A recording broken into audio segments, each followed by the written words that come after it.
Assalamualaikum warahmatullahi wabarakatuh. Nama saya Nila Amalia, NIM 2021111011, kelas 2A Manajemen. Pada video kali ini, saya akan menjawab soal UAS Bahasa Indonesia yang diberikan oleh Bapak Irfai. Langsung saja pada soal pertama.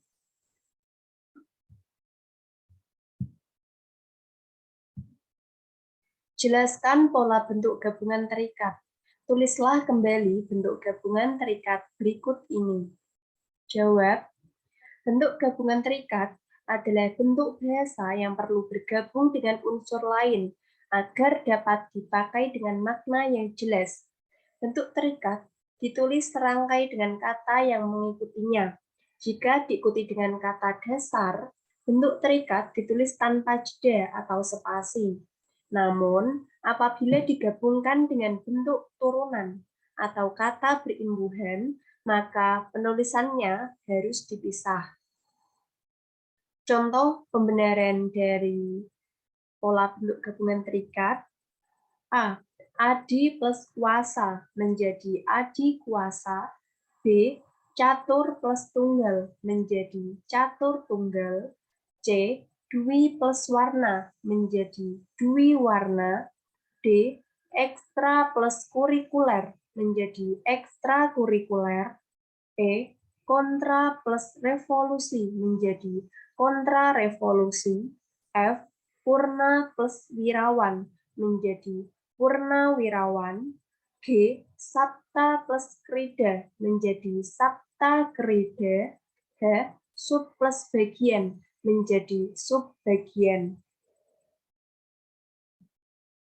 Soal kedua, jelaskan perbedaan bentuk penalaran deduktif dan bentuk penalaran induktif.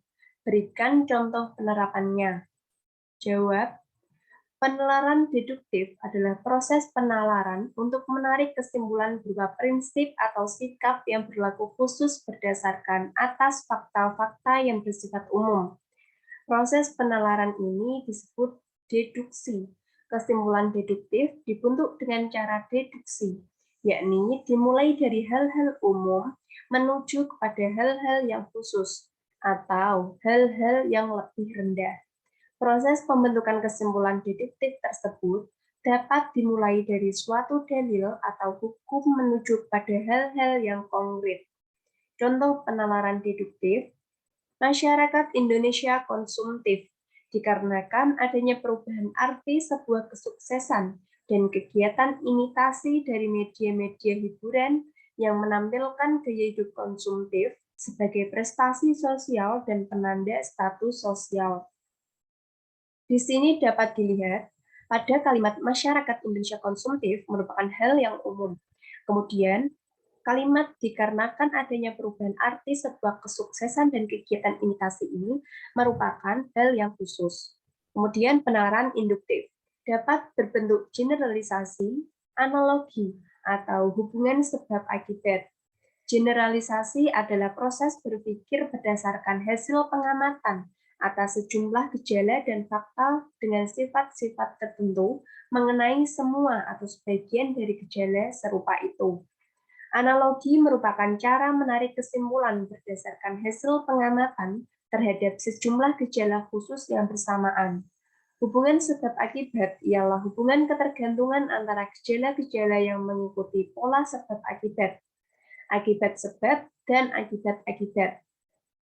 Contoh penalaran induktif, pada saat ini, remaja lebih menyukai tari-tarian dari barat, seperti breakdance, shuffle, salsa, modern dance, dan lain sebagainya.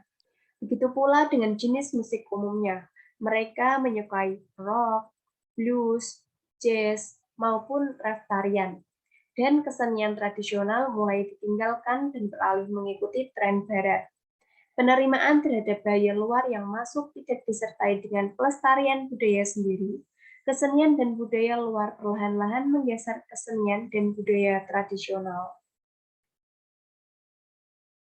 Soal ketiga, jelaskan dan berikan contoh transkripsi dan transliterasi. Jawab, Transkripsi adalah pengalihan tuturan atau yang berwujud bunyi ke dalam bentuk tulisan atau penulisan kata, kalimat, atau teks dengan menggunakan lambang-lambang bunyi. Contoh transkripsi, mereka tidak suka kue yang manis. Kemudian ditranskripsikan ke tulisan yang menggunakan lambang-lambang bunyi seperti ini. Contoh kedua, ibu menyiapkan makan malam untuk keluarganya. Ditranskripsikan ke lambang-lambang bunyi seperti ini. Kemudian transliterasi adalah penyalinan dengan penggantian huruf dari suatu abjad ke abjad yang lain, seperti dari huruf Arab ke huruf Latin, agar dapat dibaca dan dipahami oleh siapapun. Contoh transliterasi, huruf ta, misalnya ditransliterasikan dengan huruf S dengan satu titik di atasnya, sedangkan huruf short ditransliterasikan dengan huruf S dengan satu titik di bawahnya. Kemudian contoh kedua, subhanahu wa ta'ala. Transliterasinya, subhanahu wa ta'ala ditulis menggunakan huruf Latin. Soal keempat, jelaskan penomoran bagian karangan berikut ini. Perbaikilah jika menurut Anda masih ada penulisan yang salah. Jawab, 1 titik. Program usaha merupakan bab 1.1. Tahap persiapan program merupakan subbab 1.1.1. Penerimaan warga belajar 1.1.2. Pemilihan penyelenggara 1.1.3. Pemilihan ketua kejar usaha merupakan anak subbab. 3 ini merupakan anak subbab. Kemudian A. Musyawarah, B. Ditunjuk merupakan anak dari subbab pertama. Soal kelima, jelaskan cara penulisan gelar akademik yang benar. Kemudian jawab soal berikut ini. Jika masih salah penulisannya, segera diperbaiki. Jawab, pada gelar akademik ditulis dengan tanda titik sebagai antar huruf pada singkatan gelar yang dimaksud. Lalu penulisan gelar ditulis di belakang nama seseorang. Antara nama orang dan gelar yang disandangnya ditambahkan tanda koma. Penulisan gelar akademik yang benar. Pertama, Bayu Maharani, S.S. Kedua, R.M. Pratama, M.M. 3. Dr. Irfai Fathur Rahman, S.PD, MPD. Keempat, Dr.Drs. Muhammad Kanzanuddin, M.PD. Kelima, Prof. Dr. Ahmad Ulin Nuha, M.PD. Soal ke-6, jelaskan penggunaan tanda elipsis, tanda siku, dan tanda kurung. Berikan contoh penggunaan tanda tersebut dalam kalimat. Jawab, tanda elipsis dalam bahasa Yunani yakni elipsis atau penghilangan. Tanda elipsis merupakan tanda baca yang kebanyakan menandai penghilangan sengaja suatu kata atau frasa dari teks aslinya. Tanda ini mampu menunjukkan henti pada pembicaraan, akal yang belum habis, atau pada kesudahan kalimat, penurunan volume menuju kesenyapan atau aposiopesis. Simbol untuk tanda elipsis adalah rangkaian 3 tanda titik atau suatu glif yang berupa 3 bintik. Contoh, jikalau begitu, ya, marilah kita memperagakan usaha. Kemudian tanda kurung siku, tandanya seperti ini, digunakan untuk mengapit huruf, kata, atau kelompok kata sebagai koreksi atau tambahan atas kesalahan atau kekurangan dalam naskah asli yang ditulis orang lain. Tanda kurung siku juga digunakan untuk mengapit keterangan dalam kalimat penjelas yang ada di dalam tanda kurung. Contoh, pemanfaatan kedelai dalam pembuatan tempe. Kata dalam ini ditaruh pada diapit menggunakan tanda kurung siku. Contoh kedua, Elton John adalah penyanyi legendaris asal Inggris lahir pada 1947 yang mempunyai banyak lagu terkenal, salah satunya Candle in the Wind. Ini merupakan penggunaan tanda kurung siku yang digunakan untuk mengapit keterangan dalam kalimat penjelas yang ada di dalam tanda kurung. Seperti pada kata lahir pada 1947, ini merupakan kalimat yang diapit menggunakan tanda kurung siku. Kemudian tanda kurung digunakan sebagai tanda tambahan keterangan maupun penjelasan dalam suatu kalimat. Tanda kurung digunakan untuk memberikan penjelasan atau keterangan yang bukan merupakan bagian utama dalam suatu kalimat.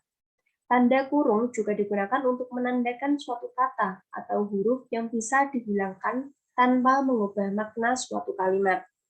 Contoh, penggunaan bahasa Indonesia dalam karya ilmiah harus sesuai dengan PUEBI atau Pedoman Umum Ejaan Bahasa Indonesia.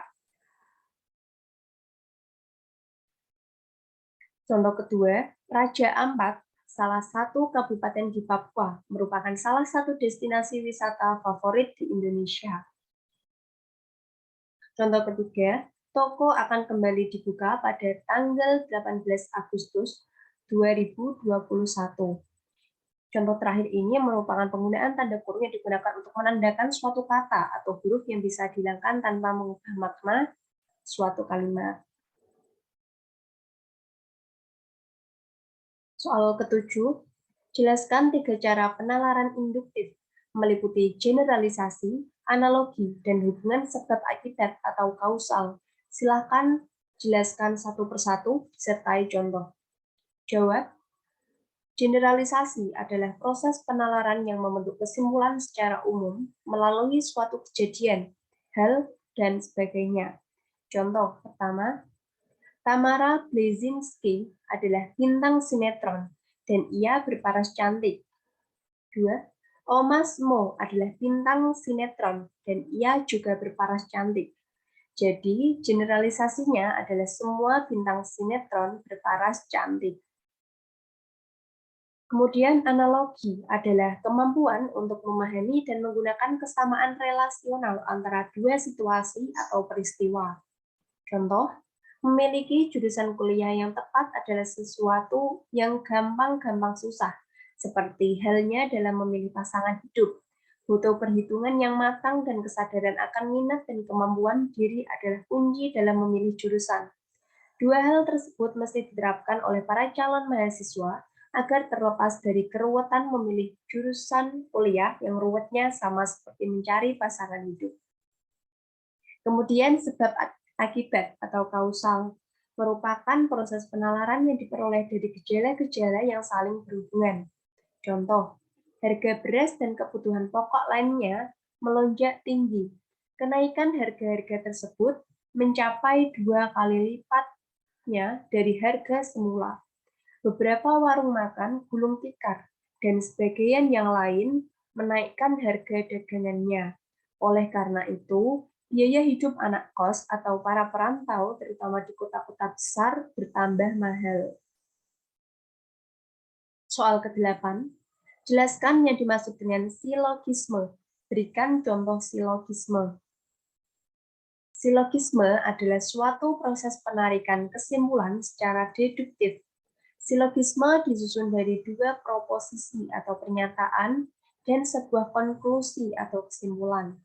Sebagian para ahli logika menyebut silogisme sebagai penyimpulan tidak langsung atau immediate inference, karena dalam silogisme menyimpulkan pengetahuan baru yang kebenarannya diambil secara sintesis.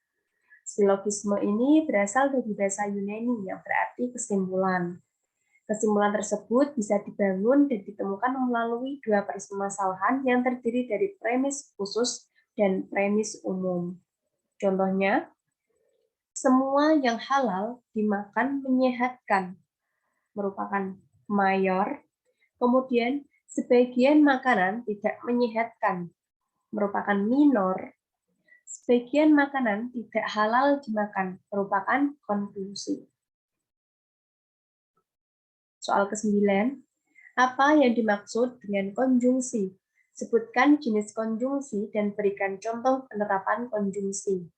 Jawab, konjungsi adalah kata sambung untuk menghubungkan kata dengan kata, frasa dengan frasa, atau klausa dengan klausa. Kata konjungsi memiliki jenis yang bervariasi sesuai penggunaannya. Menurut KBBI, konjungsi adalah kata atau ungkapan penghubung antar kata, antar frasa, antar klausa, dan antar kalimat. Jenis konjungsi dan penerapannya. Pertama, konjungsi aditif. Konjungsi aditif yaitu kata hubung yang berfungsi untuk menggabungkan dua kata, frasa, klausa, atau kalimat dalam kedudukan yang sederajat. Contoh konjungsi aditif, dan, lagi pula, serta.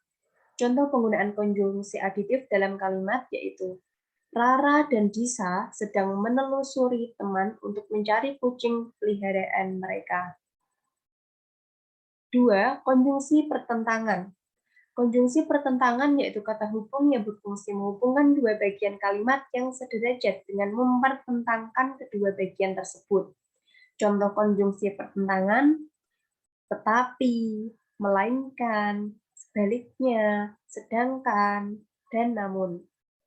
Contoh penggunaan konjungsi pertentangan dalam kalimat yaitu Rara dan Disa sedang mencari kucing peliharaan mereka di taman, sedangkan ibu membantu mencarinya di belakang rumah. 3. Konjungsi disjungtif. Konjungsi disjungtif yaitu kata hubung yang berfungsi menghubungkan dua unsur yang sederajat dengan memilih salah satu dari dua hal atau lebih. Contoh konjungsi disjungtif yakni atau, maupun, entah. Contoh penggunaan konjungsi disjungtif dalam kalimat yaitu saat Rara dan Disa berhasil menemukan kucing peliharaan, mereka bingung menentukan harus menggendong atau menuntunnya ke rumah. Keempat, konjungsi waktu. Konjungsi waktu berfungsi menjelaskan hubungan waktu antara dua hal atau peristiwa, baik yang sederajat atau tidak sederajat. Contoh konjungsi waktu, apabila, bila, hingga, ketika, sambil, sebelum, sampai, sejak, selamanya, selama, sementara, setelah, dan sesudah. Contoh penggunaan konjungsi waktu dalam kalimat yaitu Rara dan Disa memberikan kucing mereka makan setelah berhasil menggendong kucing pulang ke rumah. Kelima, konjungsi final. Konjungsi final berfungsi menjelaskan maksud dari dan tujuan suatu peristiwa atau tindakan. Contoh konjungsi final, supaya, guna, untuk, agar. Contoh penggunaan konjungsi final dalam kalimat yaitu Rara dan Disa juga memberikan kucing peliharaan mereka minum agar kucing itu tidak kehausan. Soal ke-10, wacana terbagi menjadi 5, yakni wacana narasi, deskripsi, argumentasi, persuasi, dan eksposisi. Jelaskan ciri dari perbedaan tiap wacana tersebut, serta berikan contohnya.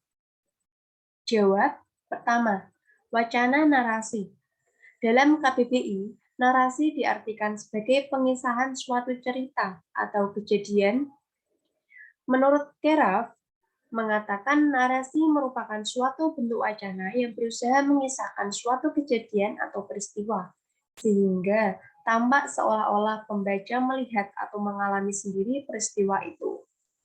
Ciri-ciri wacana narasi adalah adanya peristiwa atau kejadian, tokoh yang terlibat, memiliki konflik, dan ciri utama paragraf narasi adalah adanya peristiwa atau kejadian, baik yang benar terjadi atau berupa imajinasi maupun gabungan keduanya. Contoh wacana narasi, Pada 10 November, meletuslah sebuah perlawanan rakyat di Surabaya untuk mengusir Belanda dan para sekutunya dari tanah air. Perang ini berawal dari kemarahan tentara Inggris akibat dari terbunuhnya pimpinan mereka, Brigadir Jenderal Malloby. Akibat tewasnya pimpinan mereka, pihak Inggris dan sekutunya memberikan sebuah ultimatum kepada seluruh pejuang yang ada di Surabaya waktu itu untuk menyerah. Bukannya menyerah, ultimatum tersebut malah dianggap sebuah penghinaan oleh para pejuang dan rakyat. Mereka membentuk milisi-milisi perjuangan untuk menghadapi pihak Inggris yang mengancam akan menyerang. Kedua, wacana deskripsi. Wacana deskripsi merupakan suatu tulisan atau karangan yang menggambarkan atau memaparkan suatu objek, lokasi, keadaan, atau benda dengan kata-kata. Biasanya, apa yang kita gambarkan dalam karangan kita merupakan hasil pengamatan panca indera kita. Ciri-ciri wacana deskripsi menggambarkan atau melukiskan sesuatu. Penggambaran tersebut dilakukan sejelas-jelasnya dengan melibatkan kesan indera dan membuat pembaca atau pendengar merasakan sendiri atau mengalami sendiri. Contoh wacana deskripsi, seorang mahasiswa ingin mendeskripsikan lapangan parkir di FKIK. Terdapat sebuah lapangan parkir yang luas. Lapangan ini dapat menampung motor yang dibawa oleh mahasiswa, dosen, pegawai bank kalbar, dan tamu. Lapangan ini terbagi atas dua bagian. Pada bagian kanan dikhususkan untuk parkir mobil, sedangkan bagian kiri dikhususkan untuk parkir motor mahasiswa. 3. Wacana eksposisi. Menurut Kamus Besar Bahasa Indonesia, eksposisi merupakan suatu uraian atau paparan yang bertujuan untuk menjabarkan maksud serta tujuan. Paragraf dalam teks eksposisi sendiri sifatnya ilmiah atau non-fiksi. Dalam teks eksposisi umumnya berisi masalah serta rangkaian argumen dari penulis yang mendukung isu atau topik yang sedang dibahas. Ciri-ciri wacana eksposisi menjelaskan informasi-informasi pengetahuan, gaya informasi yang mengajak biasanya menjawab pertanyaan apa, siapa, kapan, di mana, mengapa, dan bagaimana. Kemudian berusaha menjelaskan tentang sesuatu gaya bersifat informatif. Terdapat fakta uraian singkat, padat, dan akurat. Penyampaian secara lugas serta memakai bahasa yang baku. Kemudian tak memihak, yang berarti tak memaksakan kemauan penulis pada pembaca. Contoh wacana eksposisi, kentang adalah umbi bawah tanah yang tumbuh di akar tanaman kentang. Salanum tuberosum, tanaman ini berasal dari keluarga nightshade dan terkait dengan tomat dan tembakau, kentang asli Amerika Selatan dan dibawa ke Eropa pada abad ke-16 dan sekarang ditanam dalam varietas yang tak terhitung jumlahnya di seluruh dunia. Kentang umumnya dimakan direbus, dipanggang, atau digoreng dan sering disajikan sebagai lauk atau camilan. Keempat, wacana argumentasi. Wacana argumentasi adalah sebuah tulisan yang isinya bertujuan membuktikan kebenaran suatu pendapat dengan data atau fakta sebagai alasan atau bukti. Ciri-ciri wacana argumentasi, ada pertanyaan, ada pernyataan, ide, atau pendapat yang dikemukakan penulisnya. Kemudian terdapat alasan, data, atau fakta yang mendukung, serta pembenaran berdasarkan data dan fakta yang disampaikan. Contoh wacana argumentasi, jiwa kepahlawanan harus senantiasa dipupuk dan dikembangkan karena dengan jiwa kepahlawanan, pembangunan di negara kita dapat berjalan dengan sukses. Jiwa kepahlawanan akan berkembang menjadi nilai-nilai dan sifat kepribadian yang luhur, berjiwa besar, bertanggung jawab, berdedikasi, loyal, tangguh, dan cinta terhadap sesama. Semua sifat ini sangat dibutuhkan untuk mendukung pembangunan di berbagai bidang. Kelima, wacana persuasi. Kalimat persuasif adalah kalimat yang bertujuan untuk mengajak, menyuruh, atau membujuk. Maka dari itu, teks persuasi adalah bentuk tulisan yang bertujuan untuk memengaruhi pembacanya agar melakukan sesuatu sesuai dengan apa yang disampaikan oleh penulis. Ciri-ciri wacana persuasi menurut Darmawati 2018 halaman 48-49. Ciri utama teks persuasi adalah berusaha menarik, meyakinkan, dan merebut perhatian pembaca. Contoh wacana persuasi dengan judul Hindarilah rokok meskipun sebatang. Alinea pembuka. Pengenalan isu. Rokok mengandung bahan dan zat kimia yang berbahaya bagi sistem pernafasan.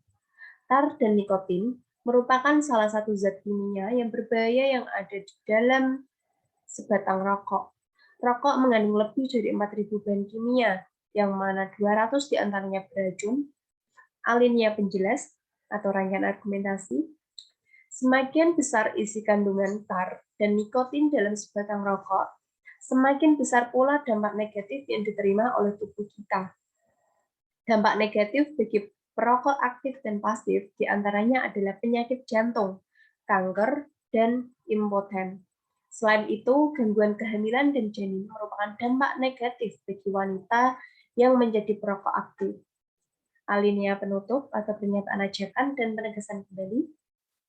Dengan demikian, karena dampak negatifnya begitu besar, hindarilah rokok. Jika kita telah menghindari rokok, kita telah membuat tubuh kita sehat dan mengurangi pencemaran polusi udara. Selain itu, kita tidak merugikan orang lain. Baik, sekian dari saya. Kurang lebihnya mohon maaf. Wassalamualaikum warahmatullahi wabarakatuh.